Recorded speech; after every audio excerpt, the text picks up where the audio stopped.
Hello everyone, it's Ellie here. I wanted to talk to you guys about Pray Like Daniel. If you don't know what I'm talking about at all, it's completely new to you, then can you look up hashtag Pray Like Daniel in YouTube and you'll find some prayer encouragements and some prophetic words to help us pray every day, 3 times a day, for our nation and for the world in this time of crisis. So why Daniel? What's it about Daniel? Well, Daniel was a chap in the Old Testament. He was one of God's people. He was one of the Israelites. And Israel had done well following God for a very, very short time.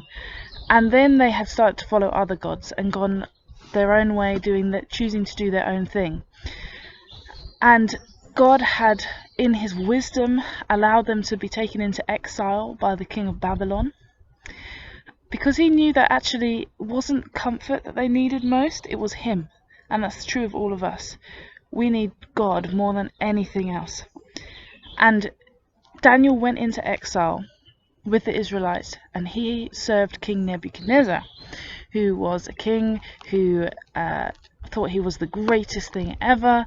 Everybody feared him, except Daniel feared God more than he feared King Nebuchadnezzar. He was only a teenager when he went into Babylon, and he made a courageous decision to trust God, even if it would cost him his life. And there are many occasions where his life was threatened, but he continued to trust God, and God came through for him. King Nebuchadnezzar thought that he would live forever, but he didn't.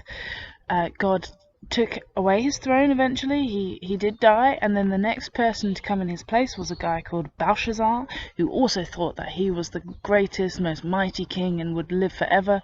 But even while he was throwing a party showing off of how amazing his kingdom was, how secure it was, Daniel came to him and said, God is taking away your kingdom tonight. And that very night, his kingdom was taken from him. He was killed, and Darius, King Darius of the Medes and Persians, came and took his place. Darius was kind to Daniel in that he really respected him, and other people in Darius's court were envious that Daniel had such respect, because basically he kept trusting God and God was giving him favor. And so what they did was they tried to look for things that Daniel did wrong, but they couldn't find any.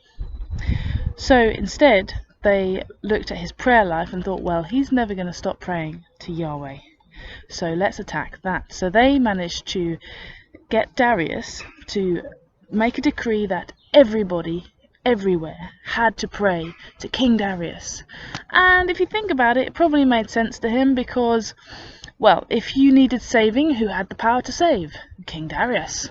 If you needed food, who had the power to feed you? King Darius. Except that Daniel trusted in Yahweh, the God of the Israelites, more than he trusted the kings. So this decree went out that anyone who did not pray to King Darius would be thrown into the lion's den. And Daniel went about his business, praying 3 times a day as usual, with the windows wide open so that everybody could see. And the people that wanted him to be got rid of went and found him, praying 3 times a day as usual. They had him thrown in the lion's den, and Daniel trusted God. And Darius actually had the worst night's sleep ever. He couldn't sleep.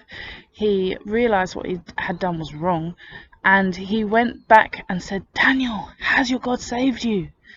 And Daniel said yes. He sent an angel to shut the lions' mouths. So Daniel got the guys that hated Daniel thrown in there instead, and the lions ate them up before they even touched the ground. So then the most remarkable thing happened. Darius sent out a decree to the whole of his empire. King Darius wrote to all the peoples, nations, and men of every language throughout the land, May you prosper greatly. I issue a decree that in every part of my kingdom, people must fear and reverence the God of Daniel. For he is the living God, and he endures forever. His kingdom will not be destroyed, his dominion will never end. He rescues and he saves, he performs signs and wonders in the heavens and on the earth. He has rescued Daniel from the power of the lions. So because Daniel would not stop trusting God, and he continued to pray 3 times a day, even in the face of his impending death, God actually did remarkable things through him. And I want us to be a people who pray like Daniel did, 3 times a day, trusting in God alone for salvation, for rescue, and particularly in this time of crisis, God alone is going to be the answer. God alone can save us. And he can take away this virus, and he can also bring the heart of the nation back to himself. So we are praying morning, noon and night, expecting that this salvation will come from God alone. Pray with us. If you want to join us in the receiving prayer encouragements, I'm putting prayer encouragements out every day. Look at hashtag Pray Like Daniel on YouTube, and you'll find prophecies, scriptures, songs to encourage you in your prayers. Well done. Keep praying morning, noon and night.